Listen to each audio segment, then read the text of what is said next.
Hello, hello, hello. All right, we are live. So, I've been working on Hozier's "Take Me to Church," and it's a great song.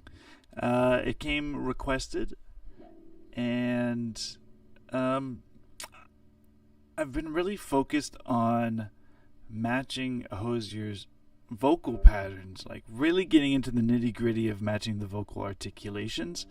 And it's become a pretty cool case study in these advanced techniques that will get us closer and closer to sounding like the most dynamic instrument that exists, which is the human voice. So on bass, sometimes we get stick. Keep it simple, right? Keep it simple, stupid. Keep it simple, slappers. All right, just play the root notes, play the groove, and you're good, right? But part of the power of this instrument is that the way that you articulate the notes can make all the difference, because every note that we play literally physically takes up more space in the room. The sound waves are wider. So if we play the note hard, if we play the note soft, our dynamics can have much more of an effect. One of the things that gives away a guitarist playing bass versus a bass player, right, is really the respect for quality over quantity of notes, I would say. So dynamics. Now, all these solo bass arrangements are essentially exercises. Some of them more in articulation, some of them more in melodic study, chord progression, how all the notes fit together. And for Hozier's "Take Me to Church," for this arrangement, I'm really focusing in on this vocal articulation bit. So let's have a look at our arrangement so far. And we're going to go very, very micro, okay? We're going to think just really one single phrase at a time, one measure at a time. So the first fancy articulation that we have is this here, which I would call a grace note hammer-on. All right, well, first, vocabulary word of the day, grace note. What's a grace note? A grace note is a note that exists, but it's too short to have a full rhythmic value. Okay, so this note here is not a 16th note, it's not a 32nd note, not a 64th note. Maybe it's a 128th note if you really want to get down there, but we just call it a grace note. It's essentially a note that just gets us to our real target note. So in this case, we're going from an A to a B. Pretty high up on our neck from our 14th fret to our 16th fret. So that would sound like this. Oh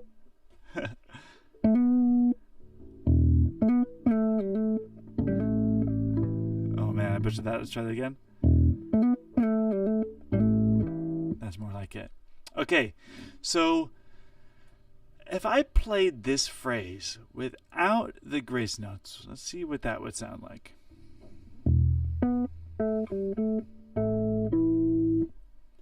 That's fine. That works. But if we wanted to sound closer to the way that Hozier is actually singing it, there's these little inflections in the voice. He's not just singing just pure tone, like that kind of auto-tune, da, da, da, da, da, da. That's not that rigid and straight. So let's actually talk about this technique for a moment. Let's get back here. Okay, so how do we do this? So let's go ahead and put our first fingers directly at the 14th fret. And we'll play that note, our note A. Now, as soon as I strike that note, for me with my right hand, my third finger is going to come right down onto the 16th fret to play that B.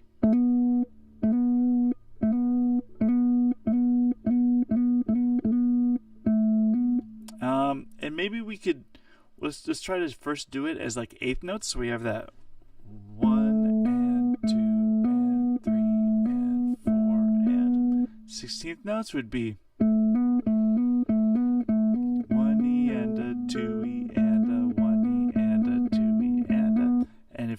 even quicker.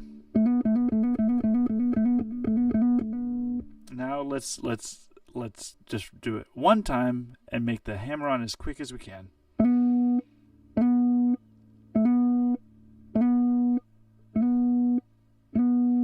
Okay, and we get this nice little grace note. So it adds a little bit of life into this B note, so it doesn't feel not flat in the term of like sharp and flat, like note-wise, but more, I guess, plain. All right, so we just add a little bit of flavor to it, and then our next note. Let's see. Let's get the screen back on. We would have a slide from our B down to the A. Okay. Now this is probably a more well, not necessarily more common, but you see this a lot on in famous rock guitar solos. Okay, you get this little slide. It's a nice little kind of blues guitar technique, but really works great for bass. Even in what's that Wolfpack tune? Beasley? Is that Beasley? Whatever. It's just really nice shape. It works especially well with like a minor pentatonic, as it is in this case, where most of the notes are a whole step apart. So let's get down to it. So we initially hammered on from the A to the B. Now let's see if we can do a really quick slide from the B back to the A with using the same finger. Okay, so that would be something like this. From that B note, when I hammered on up there, I'm using my third finger, my ring finger. Now, as soon as I strike the string, I'm going to immediately slide it back to the G string, to the 14th fret. Excuse me. Now, I used to call this a hot potato slide. A more proper term would be, this grace note slide. So I've got that hammer on from A to B, and then a grace note slide back. Now, compare that to just... All right, I'm essentially doubling the complexity of it, but it's really what good singers do. This is the whole purpose of this exercise, is to get closer to the way that good singers will articulate notes. Something that might not seem totally relevant on bass, but when you're constructing your own bass lines or playing some of your favorite bass lines, these little grace notes, slides, hammer-ons will breathe life into and everything you're playing, make it sound more vocal. Hey Miguel, thanks for commenting. Hey, greetings to Mexico. Where in Mexico are you at, bud? I spent a lot of time in Baja. I used to live in San Diego. Love Mexico. Cheers. I'll check back in with you in a little bit. All right. So now with this little phrase that we've got right here, it could sound like ooh. Now, I guess let me think about that. Now this is where the I think this is really the phrase. This is how I want to play it. So you can see it looks kind of crazy here. Like this is kind of, the notation starts to look kind of overwritten, but I want to be really literal with this arrangement in particular so that we can really focus in on these articulations. So, all right, now let's see if we can extend this grace note slide that we did into this hammer-on pull-off, and it starts to feel pretty groovy. We'll get a cool sound out of it. So that would sound like this.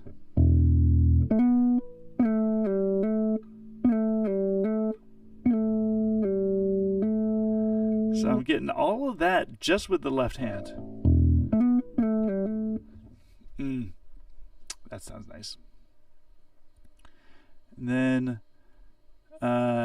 returning, we have our first chord change, which is a little bit awkward. This song is trickier than you would think. If you were first like, Take Me to Church, okay, yeah, I know that song. Well, as I was diving into it, I'm like, wow, this song has a lot to it.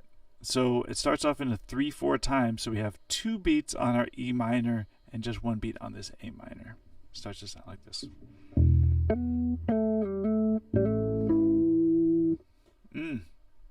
Okay. All right, moving on to our next measure because we have the same grace note. Actually, let's talk about this one for a little bit. Sorry. So, this is a weird thing with this one. On this program, I love this program, by the way. Guitar Pro 8. If you guys are sponsoring people, I'd love to work out a sponsorship with you guys because your program is the lifeblood of my channel. When I do the grace note like this is really what it is. But then I don't like how the A is written as a grace note. Like, that doesn't look good to me. So I end up having to do this. And then it looks like the G is being played before the A, but these are actually at the same time. I guess could I do this? Could I tie these two together? Sorry, this is stuff I should have worked out. No, because then it disappears. So visually, I don't like the way this looks because I'm actually playing the open A string and the G at the same time. Anyway, grace note. Hear me out. We got, which is really good practice because if we're working on talking about our right hand now, for this I'm doing my thumb and finger at the same time. You could probably do it with just spreading these 2 fingers.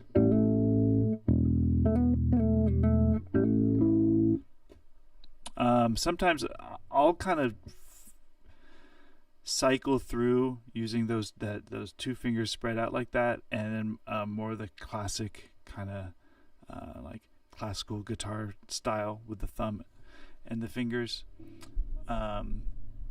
pretty organically as I go in different use cases. So now I want to talk about this right here. Now this might look a little bit weird, but this is a cross string hammer-on. It's a technique I learned first from some slap exercise.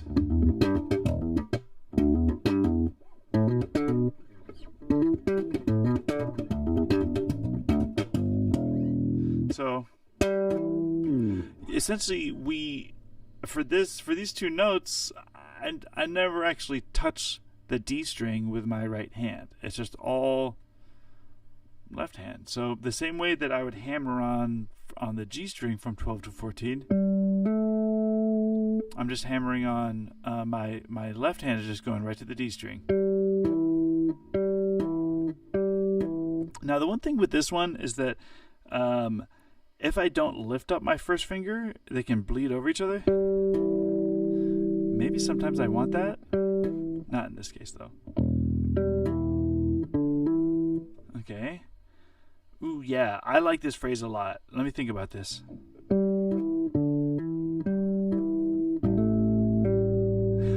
Oh, and this is so good. So every single...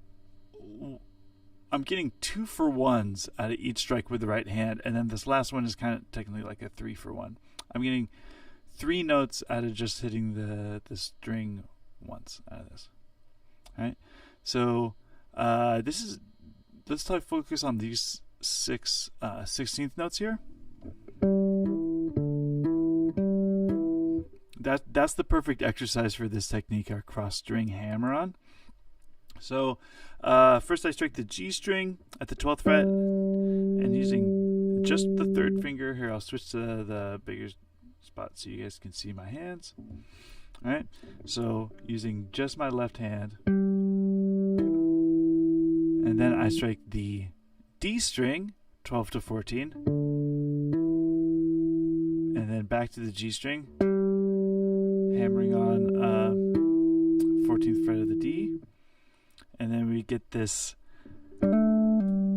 which is great because that's a grace note hammer-on and a 16th note pull-off.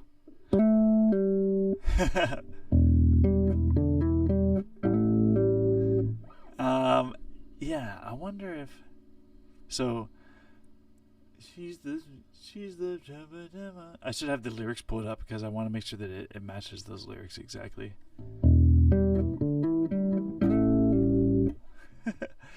What is it? She's the belle of my ball, or whatever it is. Okay.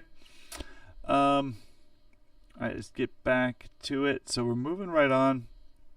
Let's do those two measures in a row.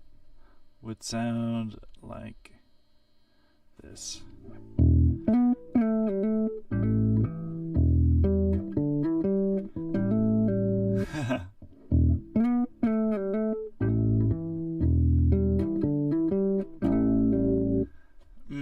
Good. And one thing I forgot to mention about this song, another level of complexity. It has the way I wrote it at 63 BPM. It has a 16th note swing. I suppose you could. Well, I wouldn't write it at 128 BPM with 16th notes. Or sorry, 126. Yeah, so it's got this which took me a while to figure out. When I first started writing it, I was like putting a lot of triplets in, and I was like, the whole thing is swung. Why did I even do it? So it does have a triplet swinging feel. I like this phrase a lot. Okay, this is kind of a highlight here that I wanted to talk about. And you could do this a couple different ways, but first let's try it with this as written here. This is 1, 2, 3, 4, 5, 6. 6 notes that we get from striking the string just one time. Chord change, by the way, to G. And we get this. Oh, here, I gotta make sure my window's not blocking it. Sorry if that makes you dizzy, me zooming in and out. We've got...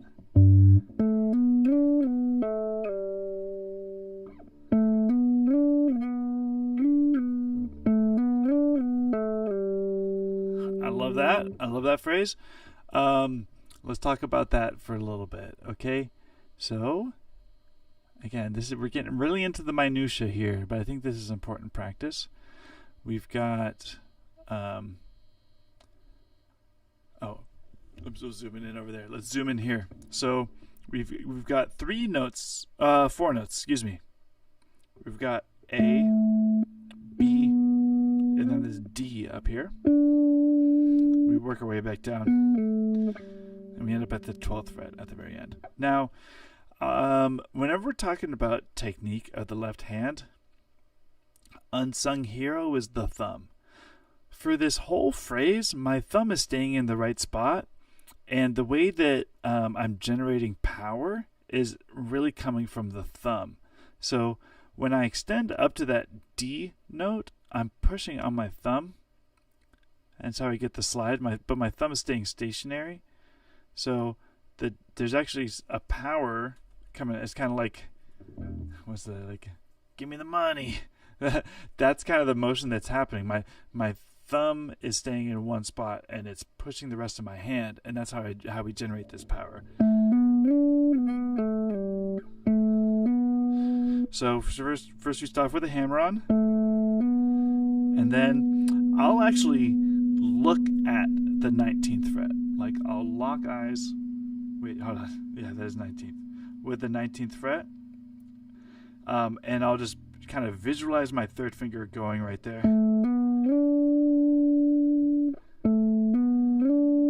Now, since I left my thumb in the same spot in the back, I kind of returned to neutral position with my thumb. This should be where I'm the most comfortable, with my thumb on the back.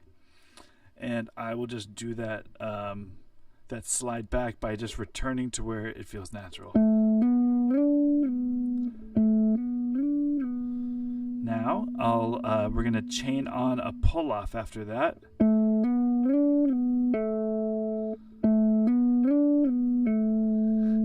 And then for our 6th note, we'll do a slide. Again, thumb still staying in the same spot, but I'm kind of like just extending the position. I should have a camera back here. So if you imagine the thumb cam, my thumb is staying in the same spot the whole time. And start off with that hammer on, and it slides up. slide back, pull off, and then it kind of crosses over my first finger for that last bit. All right. Then we don't stop there, because we've got that same grace note hammer on and pull off that we did in our second phrase. His ending note vocally is slightly different in the first measure. He had that, and then these both are. You can kind of feel how this G note kind of keeps us wanting to hear more. So starting from that G bass note for the chord change, and then we got this hammer-on pull-off as we switch the chord to A minor. Again, a little bit different from ways notated. I'm really hitting the open A string at the same time as that G. Okay, but just with the notation, we can't really. Rewind if you missed that bit. Okay. All right. Now let's do our first three phrases all together.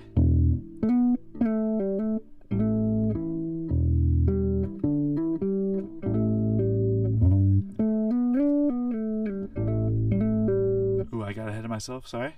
All right. And then we've got this new phrase here. She's the. I really should pull the lyrics up. She's the Scooby Dooby Dee down. Yeah. Okay. Now this guy, we get. Haven't seen this one yet, but it's just a staccato note. One of the best pieces of advice I got on bass and in music in general was from a great saxophone player who played with Fela Kuti. His name is Batiki, and he's from the Congo, served in the Nigerian army, and played with Fela Kuti. Fascinating guy, fascinating story. I'm so happy that I got to play music with him. He taught me so much. He told me where a note ends is just as important as where it begins. And that just totally blew my mind, because I felt like I always think about, okay, we start the note on time, but how long does it last? It's hugely important. And with him, I was playing Afrobeat, and such a big part of Afrobeat, but just really all music, is how the bass locks in with the drums. And now with EDM and techno, you have all this like side chaining, like side chain the bass to the kick drum, whoop, whoop, whoop, whoop, all that stuff. We can do that naturally. We can just do that with our feel. So in like a macro context, a lot when I'm playing, whatever grooves, when the snare hits, sometimes I will, hit my bass note right on where the snare is, where we really lock in. But equally, I'll leave space for the snare, where I'll make sure that my note ends before the snare hits, so it ducks out and the snare hits. And different grooves will call for different techniques, but the lesson there is really how long a note lasts is just as important as what beat you started on. So let's do this phrase. I really want to lock in and think about this staccato note.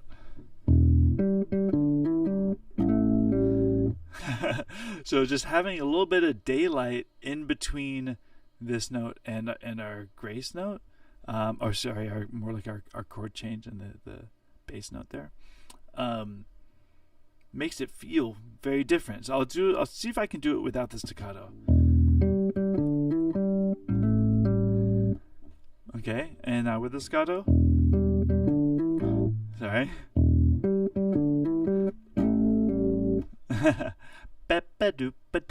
Alright, it just makes it a little more groovy. Okay, what else we got? For the most part, more the same. Okay, so He doubles this bass note here. Let me think about this one. Ooh. Oh yeah.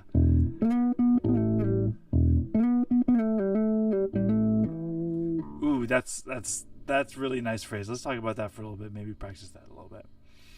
So, in the first measure, I think that this B note was an eighth note. Ba-ba-da-da. Now it's two 16th notes, and it's also the 16th fret. Where'd you look at that? Bum. Ba-da-da-da-da-da.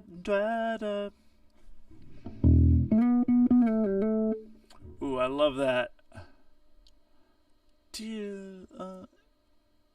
I think this is all one, bro.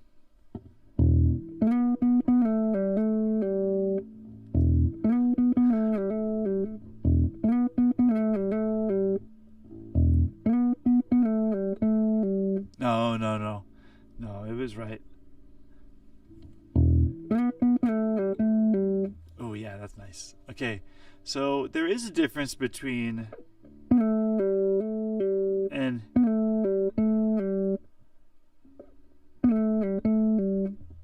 yeah. Articulating this note versus having it just be the redo. Having it just be all one hammer on big. Grace note, slide in, pull off, hammer on, pull off. That's a lot. Hey! Alright, oh, you requested this song? Oh yeah, I think it was during one of my other lives that this song came up as a recommendation. So, if you requested it, user EP8, I appreciate it. Yeah, it's a great song. It had been kind of floated around as a suggestion, and I run sound for an open mic in town, and someone sang the song, and I was like, that's a good song. I should try that one out. And as I started diving into it, I was just kind of blown away with some of the vocal qualities. So thanks for tuning in, user. Okay. So this whole phrase, ends up feeling really nice. And real quick, it might be hard for me to not do this grace note here, but I'm going to try it without the articulation so that we can hear the difference. Now with the bass note. Now, a funny thing is with these grace notes, sometimes they become easier to play because my first finger is already there, right? So it's like my left hand, it's kind of giving you an excuse to be a little bit tardy, arrive late, get there a little bit after time. Which I'll accept an excuse to be late any day, but that's just me. Okay, so we got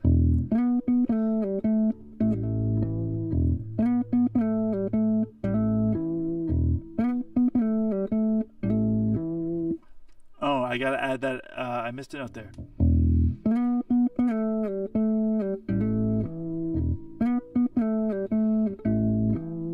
It's a lot, bro. Okay, so if we go from the beginning.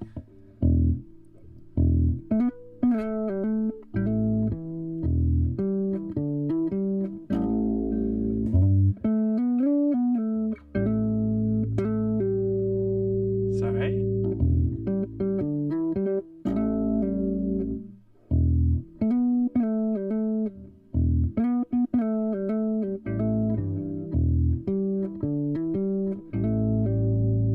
G chord here.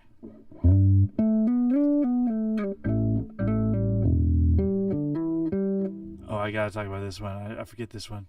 Sorry, I notated this yesterday, and I was like, I'm just pressing live. I'm just going live. I should have brushed up on it more before pressing the live button.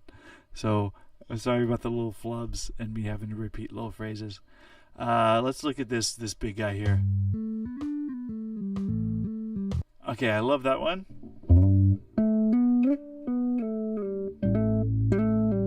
Because we get these two grace notes in a row.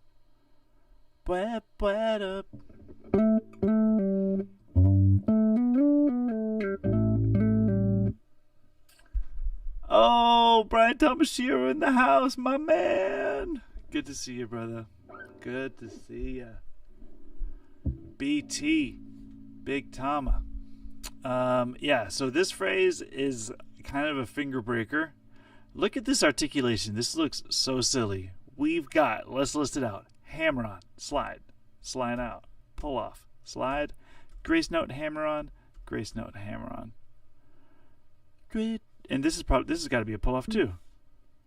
So it's like I get 1, 2, 3, 4, 5, 6 notes in one articulation, one strike, and then I really only hit the G string 3 times. I get 1, 2, 3, 4, 5, 6, 7, 8, 9, 10, 11. 11 notes out of it. That's a crazy ratio. 11 notes for 3 strikes. So it should sound like this. Oh, it's so nice. Okay, now I gotta look at this next phrase because this is kind of crazy. Okay.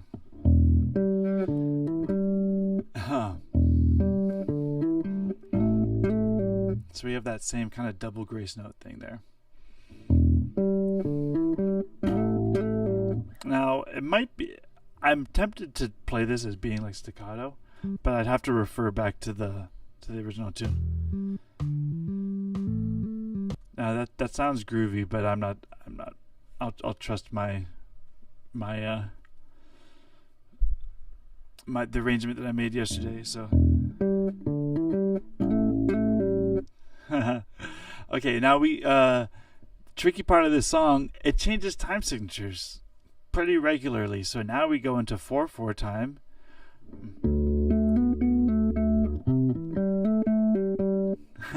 No.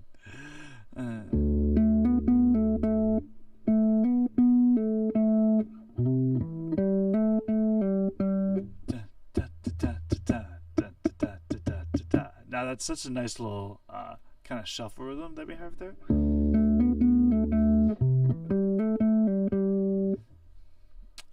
And go through the second half of the verse. Let's just jump right into it.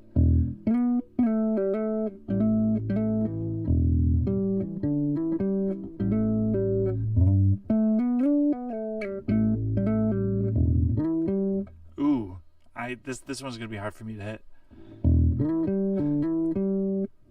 Oh, I gotta listen to that.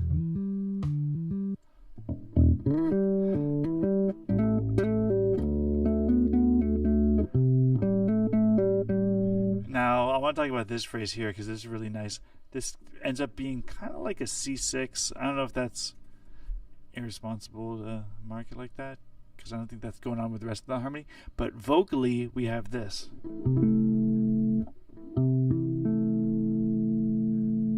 Okay, which really makes it feel like an A minor in inversion.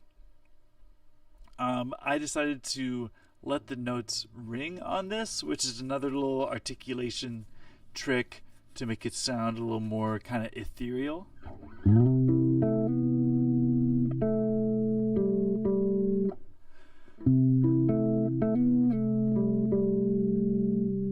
Oh yeah.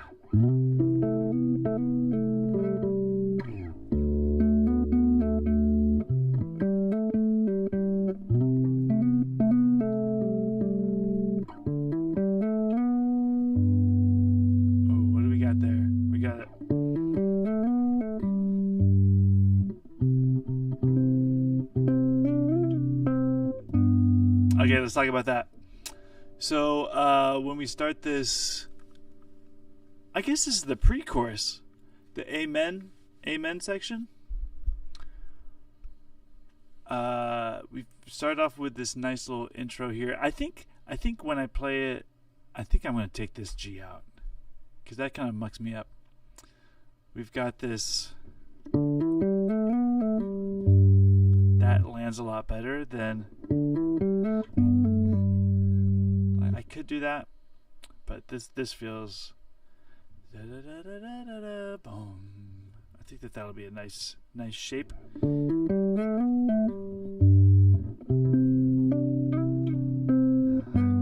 Now he does this really nice. Amen. Right? I can't sing with my voice, that's why I try to do it with the bass. But it's this really nice phrase that goes all the way up to this 21st fret, right? So for our high E, so we've got G, D, E. And let's talk about different ways to do that, because if I kind of ditched this full chord shape,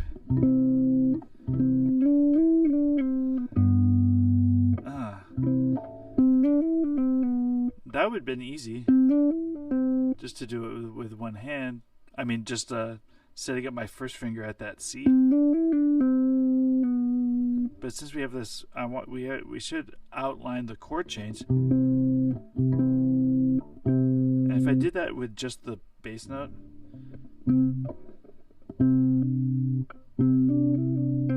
maybe there's a world where I could do that by holding. Let's see. If this tap technique doesn't work for you, you could do some sort of.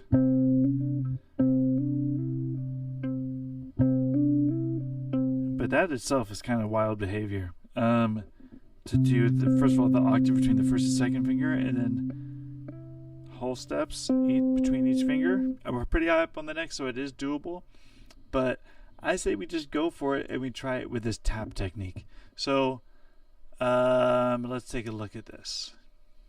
Oh wow, maybe that's too big, or is that just the right size? We can start off with the C chord shape, and then tap the 19th, and we're gonna do a slide.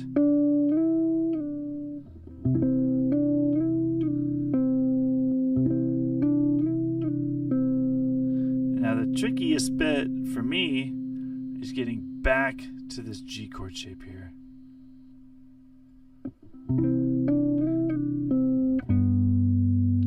To get that little pinch there.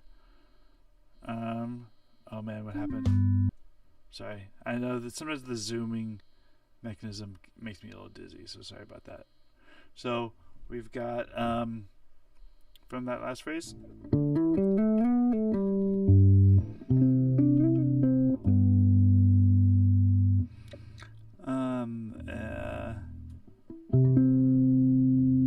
What's the next bit?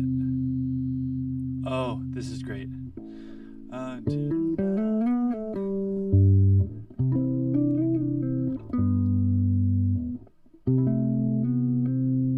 So this is another. It's like it's essentially a C6. Same little bit that we had here. Same shape. Where you have this C, E, A. C, E, A. Which works out. It makes it, since we're using our first finger to bar, it makes the third finger and pinky kind of more available. And that should be hammer-ons, right? So we've got that. Do we need to talk about that more? Chat, where you at? Should we talk about that more? Yeah, tap bit. You got that?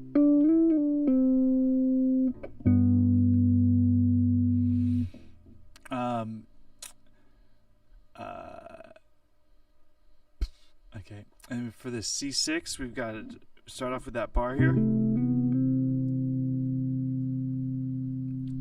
this one, I do want a G there.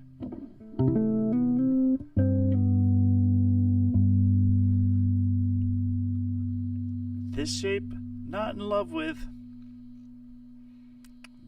Don't love that. But he does go to this like C minor. Amen. Oh man.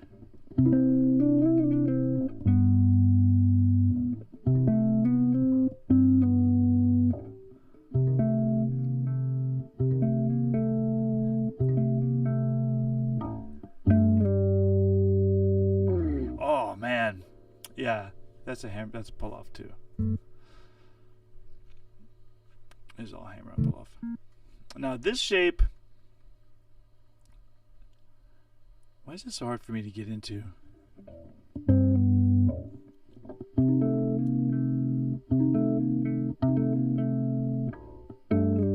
That's not a pull off. if that's a slide. Woo! Okay, so let's do a quick, before we get to the chorus, let's see if we can review it. You know what? I'm going to try it with the arrangement playing. It's going to have a metronome warning. So let's see if I can actually do it along with it. I should have practiced some more before going live. Let's just go for it.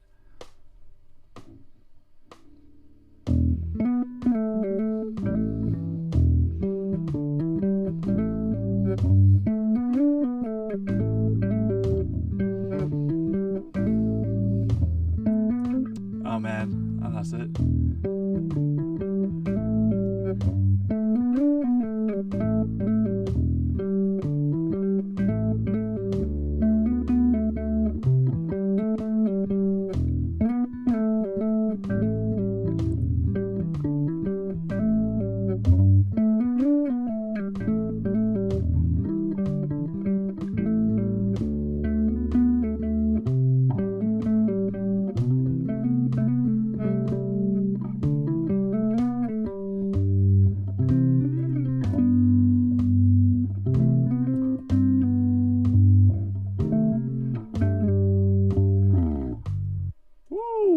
Okay, so I'm finding that I want to do this.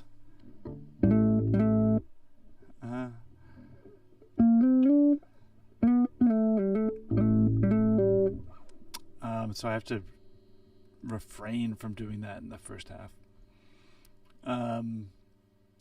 Yeah, and some of these, like, every measure's a little bit different than the last. There's no exact repeats, which is like what I want to be highlighting in this arrangement are these subtle vocal articulations and really get into the detail of it. But gosh, I'm making life harder on myself. But I feel like that's where the fruits of the labor is. That's what it's all about. These little grace notes, hammer-ons, slides. When is it staccato? When is it legato? Staccato and legato. Come on, brother. Yeah. So I gotta spend more time with this. Let's see if we can jump into the actual chorus. Now there are some issues with arranging the chorus because kind of the most signature part of the song is that, or it's not. I mean, maybe not the most signature, but it is definitely a hook in the song. And I noticed that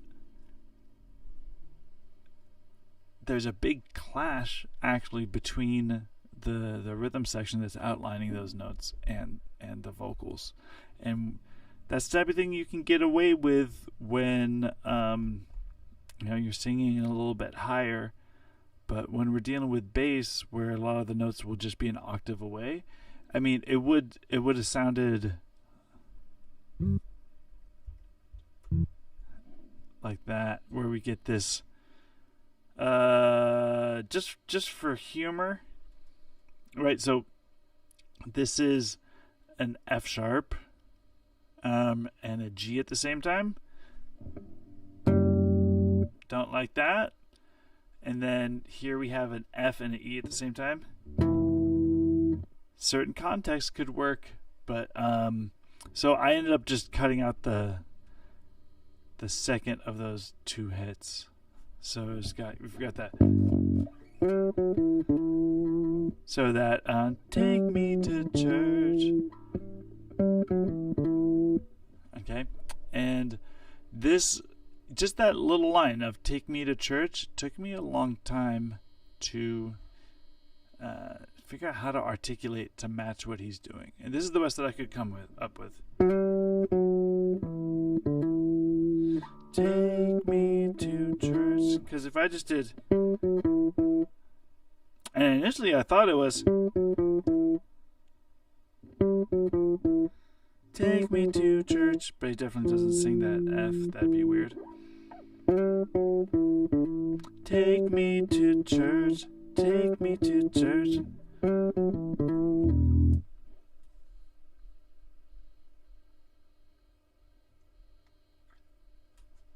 add note 36 on a G. Sorry, part of the chat's getting cut off for me. What are you saying? Add note 36 on a G. I'm missing that. I gotta change my window here, make it wider. Add note 36 on a G note. A 36 note on a G note. Like, are you saying for this, do something like make this a grace note? Because that does kind of make sense. That's essentially what I am actually playing.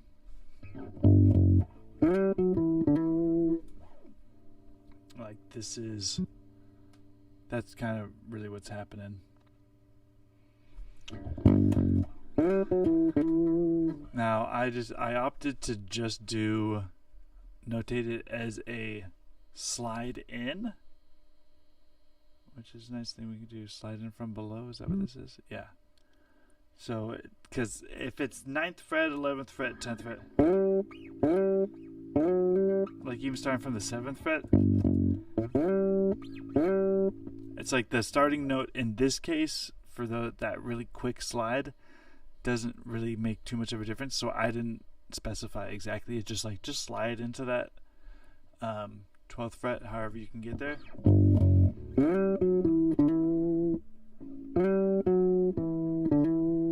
Now, I think this is a good phrase to highlight the importance of the grace note, because if it was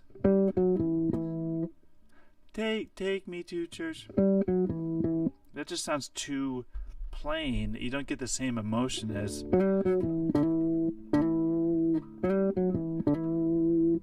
right. And then I'm gonna switch to this view. Sorry, metronome warning. It's like a trigger warning. Okay, so we've got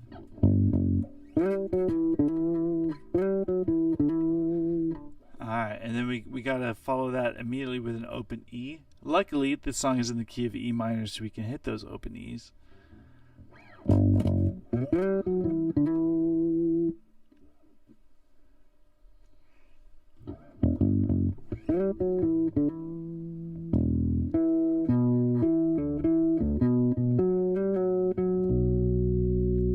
I can punch up my articulation a little bit in this arrangement and see.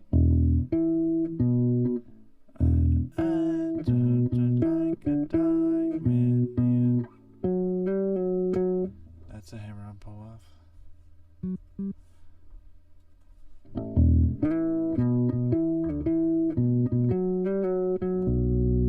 Maybe I'll do that as a slide. Is that crazy?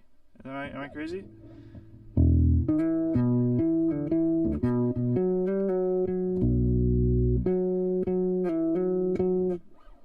Definitely hammer on pull off. And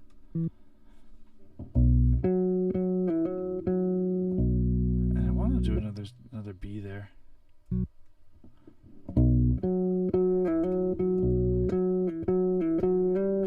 And this is a similar where we get 2 for 1s for every one of these. But sorry, it's actually these guys.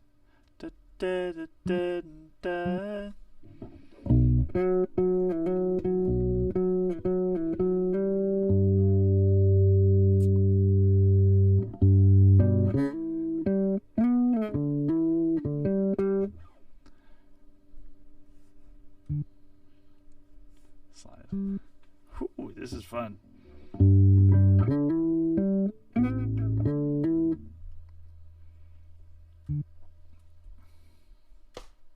Sorry, I'll take off that count in. It should be like this.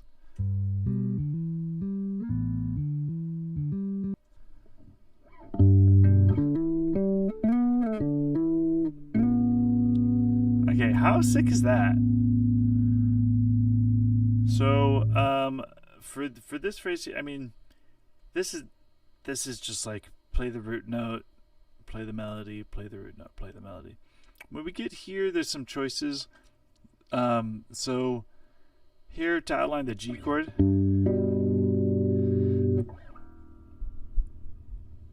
it could just be this. But I always like to add in thirds when I can, because it just fills it in so much.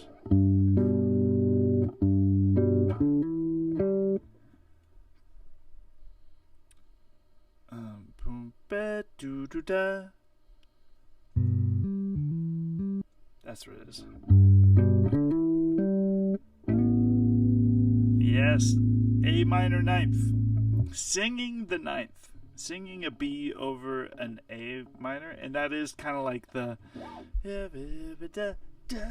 It's like that note is definitely accented and stands out as a really beautiful note to be sung, and yeah, it's a ninth. It's not the octave. It's taken that phrase with the A just wouldn't hit hard.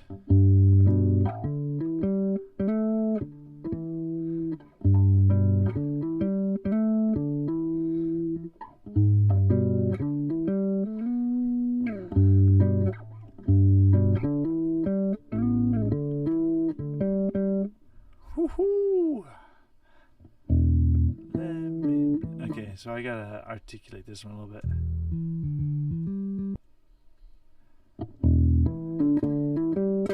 It's definitely a hammer pull off there, hammer on there.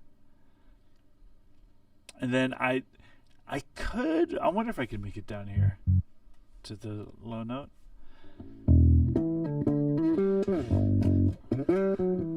It's too much noise, I think, sliding from there to there. So we'll take the kind of close option here for the G and F sharp.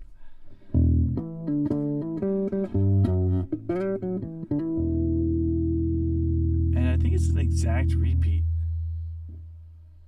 I don't think he changes the vocal melody at all for the first half, second half. So, let me see.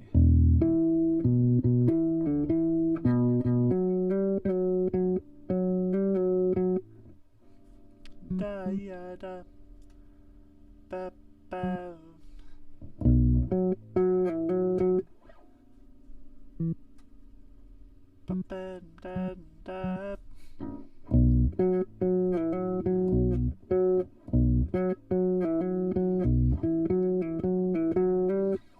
Ah, man, I don't know about this E right here. He definitely sings it. That's a high in the running for a note to cut out.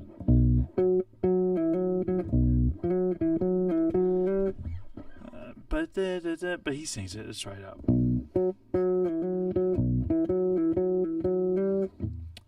It's awkward to play, but we'll keep it in.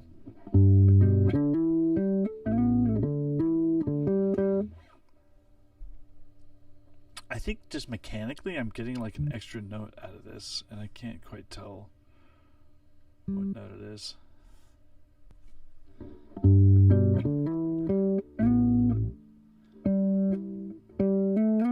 Maybe it's that. Yeah, I think I'm getting a grace note A in between there. I won't notate that though.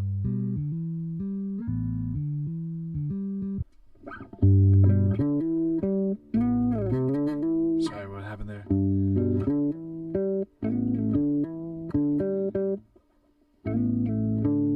I'm kind of getting the sound of that. I think I should probably use maybe if I use my pinky, I won't get as much noise, and I can get a straight jump from this B down to the D.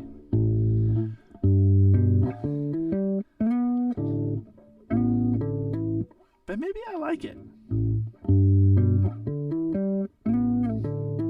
Yeah, I'm gonna stick with the third finger because I like that filling in.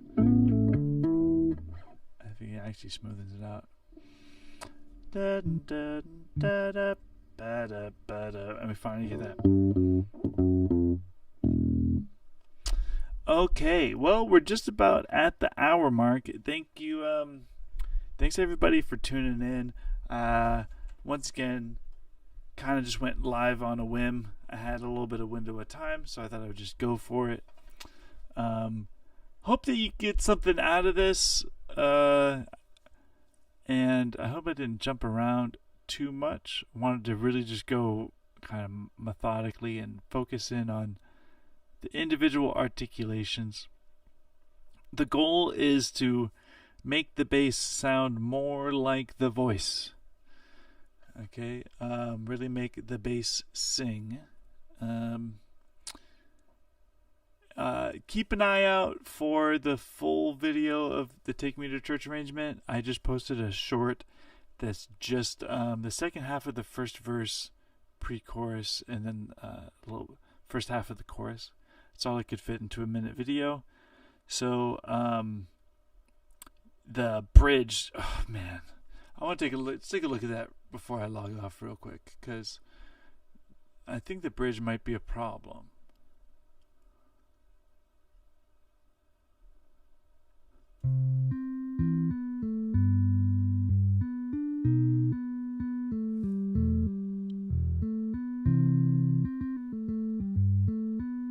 Oh yeah.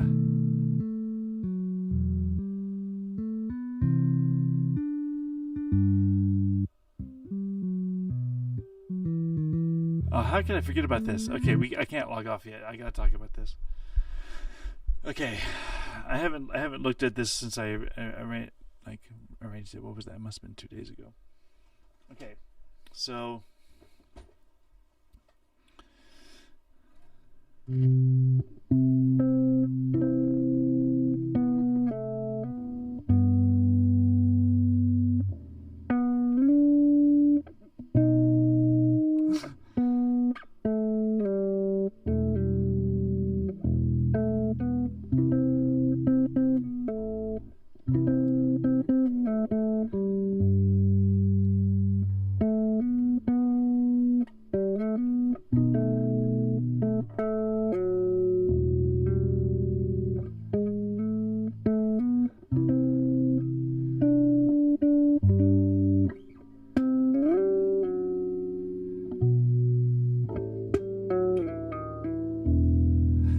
yeah, I want to do that.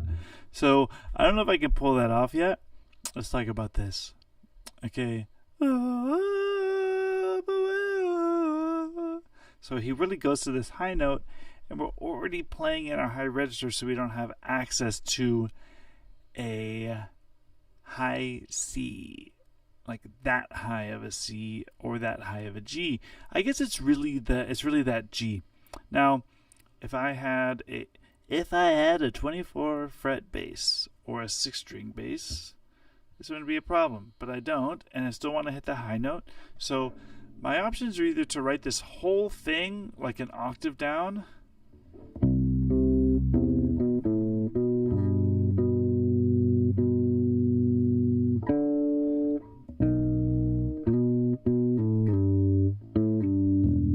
which isn't terrible, but I want to keep it at high up because it sings really nice.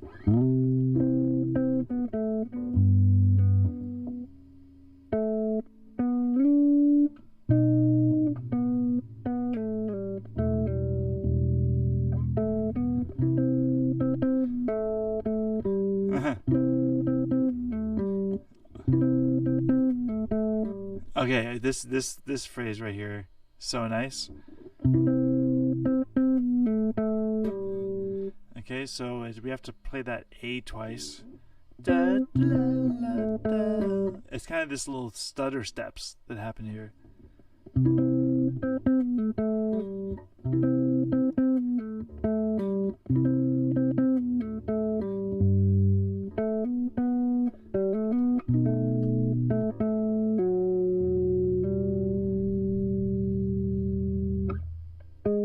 Sorry.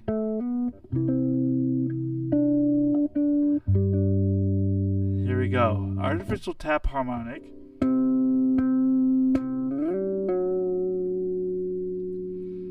That's the best way I can think of to actually articulate this high G. Now, I could have just gone.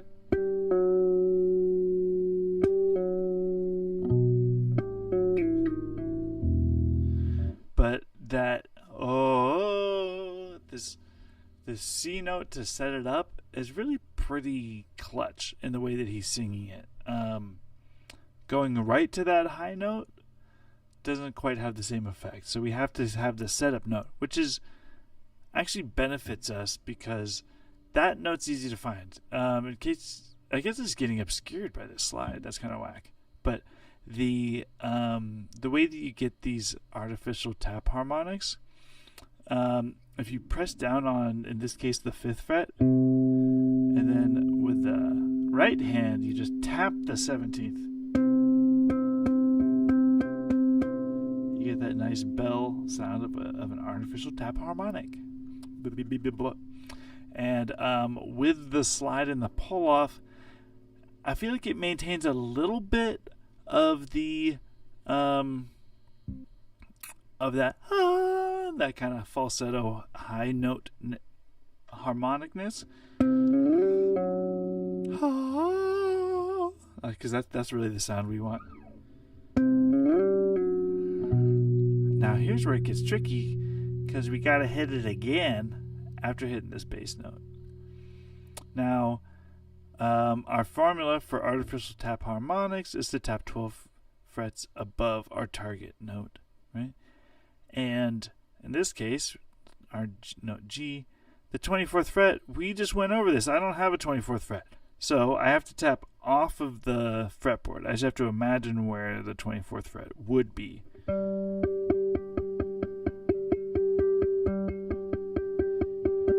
It seems like I have a pretty big hitbox.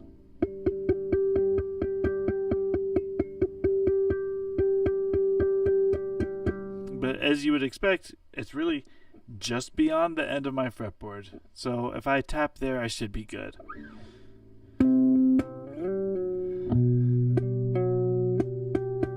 Didn't get it there. Let's try that. Not after that. Not big enough of a hitbox, I suppose.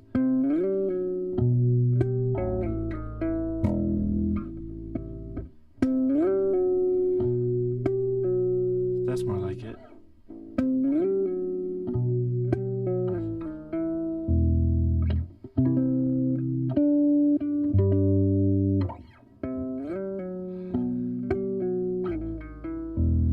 Oh man, that's gonna haunt my dreams.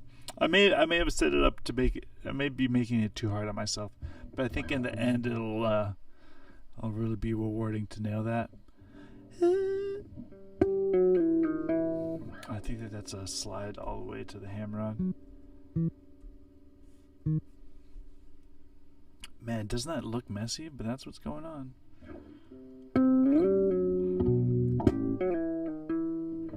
I think with these taps, it's not hit it harder, get more sound. So let's try.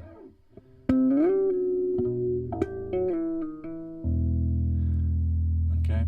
Well, I know you didn't, join this live to watch me struggle through this. So I think I'll call it there. Yeah, stay tuned for the full arrangement. Thanks for tuning in. Check out the channel. It's your boy, Bass Face in Space.